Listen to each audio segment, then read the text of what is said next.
you think you know what you're doing when you're in the street. You think that this is okay. You think that, oh, I can handle it, or you don't even think about prison. But you are one mistake away from spending the rest of your life in prison. You're one mistake away from even going to prison, you know? And I think that we were so reckless and careless with our decisions.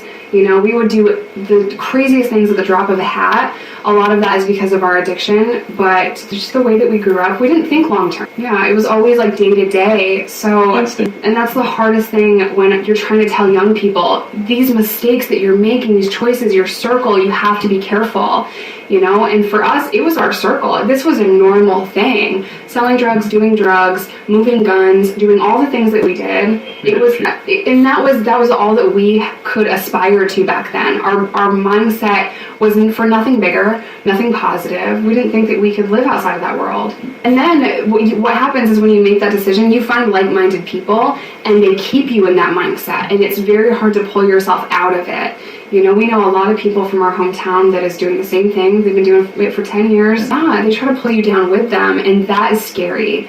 So I was so scared to go back to Sydney. I was so scared to be around those people. I would have reoccurring dreams of being shot in that alley behind community. I thought I was going to get shot, and it was because there was rumors and drama surrounding me going to prison, and it was crazy. I want to share YouTube for a lot of different reasons. The first one being, I want you guys to understand how dark it is to go to prison. I want you to understand that your mistakes can lead to this road, but if it does, you're bigger than your mistakes.